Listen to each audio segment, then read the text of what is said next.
क्योंकि कल एक लैंडमार्क दिन था, दो नई और फ्रेंचाइजीज आई, 3.6 अरब रुपए बिड में जो है वो दो टीम्स की मद में दिए गए, जिनमें हमें सियालकोट और हैदराबाद नजर आए। आपको कैसा लगा ये सुन के, ये सारी खबरें देखकर? Congratulations first of all, and secondly I think close to $7 million logistic और टीम प्लेयर्स के पैसे डाल के I think it's gonna be about $8 million। तो इसको राउंड कर लिया जाए फॉर 10 years तो PCB is gonna be making around इंशाल्लाह more than $100 million put all together. I think it's a milestone, a great event and a great auction. थोड़ा सा drag हो सकता था क्योंकि ड्रैग मैं चाहता था, थोड़ा ड्रैग हो, थोड़ा लड़ाई हो, थोड़ा 5 मिनट नहीं 10 मिनट की ब्रेक दें। बेसिकली इससे टेलीविजन ना ऑप्टिक्स हैं, और दूसरा हमारा अपना ब्रांड है, बड़ा हो रहा है, अच्छा हो रहा है, लग रहा था। तो मुझे थोड़ा सा ये था तो टाइम सोचने का ज़्यादा देना चाहिए था और लड़ाई करानी चाहिए थी। जब बिडिंग हो रही होती है तो फिर ज़रा ईगो वॉर्स भी होनी चाहिए, थोड़ी ईगो वॉर्स थोड़ी ज़रा हुई हैं। तो खातून ने तो 15 करोड़ की छलांगें लगाई हैं जब, तो उन्होंने डरा दिया पहले ही। तो ठीक है, वो डरना बनता भी था, लेकिन अगेन अगर उसको थोड़ा लेंथी कर दिया जाता ना तो वो 2 बिलियन की भी बिक सकती हैं टीमें। और क्योंकि मोहसिन नकवी साहब ने भी कहा था कि इनको 2 बिलियन तक लेके जाया जाए, इशारा किया था और वो ठीक कर रहे थे, तो ठीक कह रहे थे। तो but after all I mean it's a great milestone and I wish that you know अगले साल इंशाल्लाह 2 टीमें आ जाएं। एग्जैक्टली। अच्छा, कल एक बात शुएब भाई यहाँ पर फ्लोर पर डिस्कस हुई, जैसे कि मैं खुद रावलपिंडी से मेरा ताल्लुक है और मैं चाह रहा था कि जो भी टीम बिड में जब बाई की जाए तो नाम एक रावलपिंडी जरूर आए उसमें, जो कि नहीं आया। तो सियालकोट और हैदराबाद के लोगों के लिए आप क्या कहेंगे? How would they feel eventually? जैसे हमने लेफ्ट आउट फील किया कि यार कोई रावलपिंडी नाम ले लेता, तो आपका भी दिल किया ऐसा कि यार रावलपिंडी का नाम आना चाहिए था, या आपको लगता है कि यार Sialkot and Hyderabad good enough? नहीं, god saves the best for the last, so it's probably I think अच्छा ही हो गया। और सियालकोट भी हमारा कंट्री है जी, कंट्री के हिसाब बहुत बड़ी इकॉनमी से चलती है और सियालकोट को मुबारक हो। और सियालकोट की कौम अब मोबिलाइजेशन में आएगी और मोबिलाइजेशन तबाही किस्म की होगी, क्योंकि वहाँ पे स्टेडियम्स हैं, फैसिलिटीज़ हैं, इक्विपमेंट्स है, क्राउड है, पैशनेट क्राउड है, और it's gonna be one of the biggest franchise we gonna come to see. But मुझे बहुत ज़्यादा खुशी हुई हैदराबाद की। हैदराबाद डिज़र्व्स ऑब्वियसली जी कि वो कौम हमारी जो सिंधी कौम है जी, बड़ी तगड़ी कौम है और तगड़े लोग हैं, बड़े मज़ेदार लोग हैं। खाना मुझे उनका बड़ा पसंद है, लोग मुझे बड़े पसंद हैं। अभी एक इंशाल्लाह अगले साल तक को रिकन्स्ट्रक्शन ऑफ द हैदराबाद नया स्टेडियम तैयार हो जाएगा और वो उस पर भी काम करेंगे, गवर्नमेंट भी काम करेगी, लोग गवर्नमेंट काम करेगी। मोबिलाइजेशन अगेन देखें, वहाँ पे एक फेस्टिवल आ जाएगा। 10 साल बहुत ज़्यादा होते हैं ब्रेक इवन करने में, हो गया, लेकिन ये टीमें 5 साल पहले 2 लॉन्च हो जानी चाहिए थी।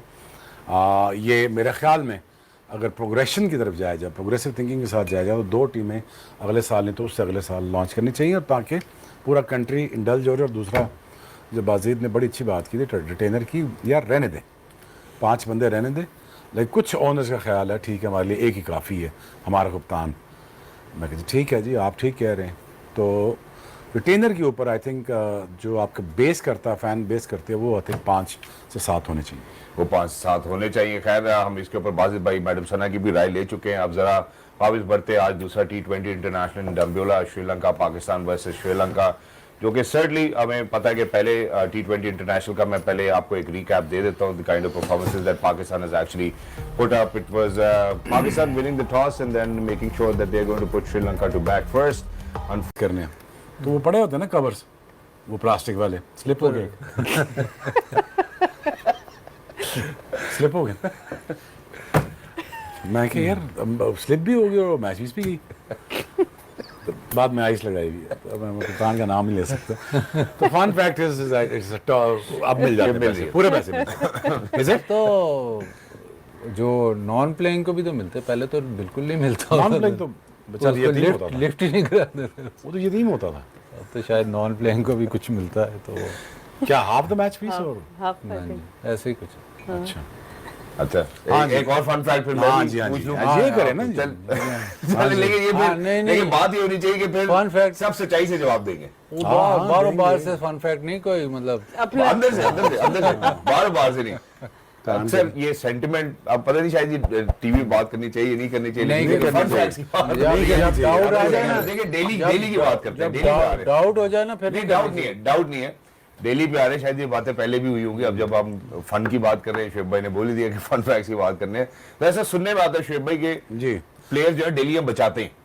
अस्सलाम वालेकुम ख़वातीन हज़रात, उम्मीद है कि आप सब खैरियत से होंगे। जैसा कि आप सबको पता है कि पीएसएल के अंदर 2 और नई टीम्स शामिल हो चुकी हैं और इनका जो बजट रखा गया था कि इस बजट के अंदर दोनों टीम्स जो है सेल होंगी, वो 360 करोड़ का था, यानी कि 3.6 बिलियन।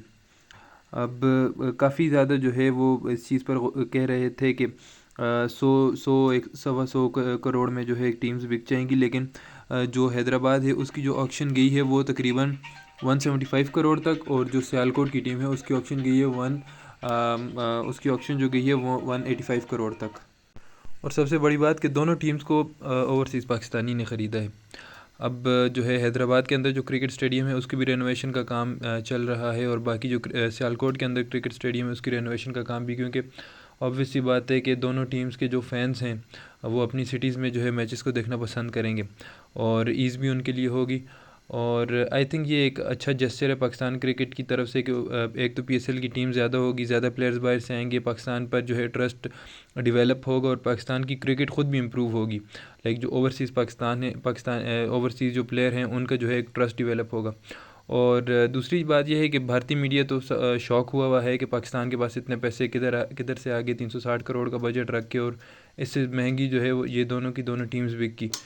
तो आई थिंक अब पाकिस्तान को जो है एक अच्छा स्टेप लेना चाहिए, और जो भी ये जो इवेंट है इसको अच्छे तरीके से होस्ट कराना चाहिए। लाइक जिस तरह अली तरीन ने जब लास्ट पीएसएल ख़त्म हुआ था तो काफ़ी ज़्यादा पीएसएल की गलतियां उन्होंने हाईलाइट की थी, जो कि जेन्युइन बात थी, और उसके बाद जिस तरह उनको नोटिस भेज दिया गया, और ये सब जो है एक जो छोटी मोटी गलतियां हैं, इससे एक तो क्रिकेट बोर्ड बदनाम होते हैं, दूसरा जो है टीम्स खुद भी बदनाम होती हैं।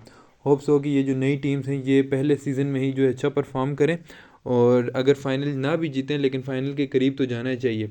और आप इस पीएसएल में किस टीम को सपोर्ट करें कमेंट में ज़रूर बताना, और अपना ख्याल रखिए। अल्लाह हाफ़िज़।